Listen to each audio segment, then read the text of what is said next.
one of the issues with treatment of the cranium is just being able to feel the movement and change that occurs with the sutures of the skull and the cranial bones.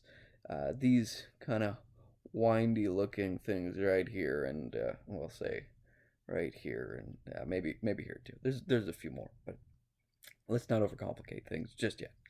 Feeling is essential to adjusting. Otherwise, you don't have anything to go off. You don't have a starting point. And as well, you don't know if you've made a difference, whether that's bad or good. There's a need, of course. There's a need to feel this movement and change. You need to have a fine sense of palpation first and foremost. That is ideal. That is number one. Put a star beside that. Get that covered however you need to do that. But I understand too, as a stumbling block, as whether a new practitioner or someone who is kind of busy, there's a delay in the reactivity of the cranial tissue. There is a little bit of a time that you have to take, whether you like it or not, and you probably don't like it, but there's time you have to take for those cranial tissues to soften and really start reacting and revealing what they're capable of. That movement and change is not instantaneous. So there will be a point where you make contact. Start with that. Then it moves. And it might take a few seconds, might take a few minutes, might take way longer than you'd like to. But there is a difference between the initial contact and the movement. So understand that this cranium is covered in a whole bunch of stuff. Really, really close to the brain, the pink thing here. Really close to that is our fluid layer, all this stuff in between the brain, and then between that, what we call the CSF being the bluer stuff, is the meninges, which is a triple layered connective tissue, ultimately a connective tissue, that changes the intensity or the pressurization within that skull. It's active in form, it's active and reactive to changing pressures in the skull. And it is a balancing mechanism. And when we say it's active, we are talking about a contraction. Connective tissues or fascia, and the meninges are one of these things, it has the capacity to contract, not as fast or not as intensely as a muscle, but it's an important thing that happens for self-protection, protecting itself. So understand, take for a second. Let's say we applied a force or an impact force onto one of the bones of the skull, a hard hit, soccer ball hitting it or baseball, depending on where you are in the world.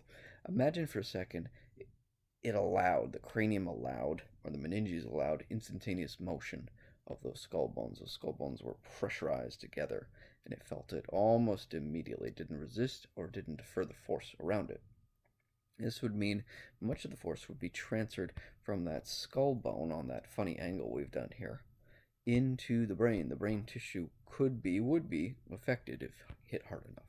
And we know that it is in really extreme cases, of course, but even lighter impacts, unresisted by the sutures, the connective tissues, and the bones of the skull, even light forces could negatively impact. So it has to be, and we know this, must be that the cranium actually diverts that force, what we call a reciprocal tension membrane, and ensures that the brain is not heavily impacted. It actively is capable of contracting. It is aware of the pressure applied to it, and it ensures that it doesn't allow for bad things to happen to the brain, because that's catastrophic when that does.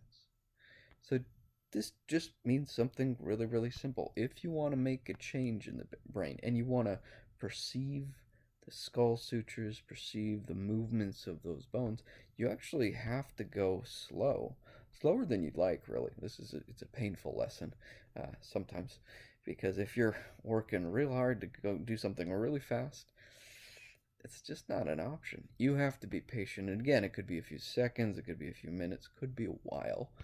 And, maybe you want to take a break when it's really not letting go at all. But understand, it really requires something called patience. Patience for your patience, with the T and an S. That's a lame pun, but I couldn't pass up that opportunity.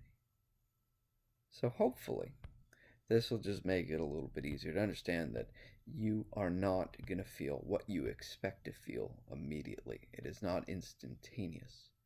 You have to take some time with that cranium. You have to take some time for it to let you start to feel its movement, to allow movement.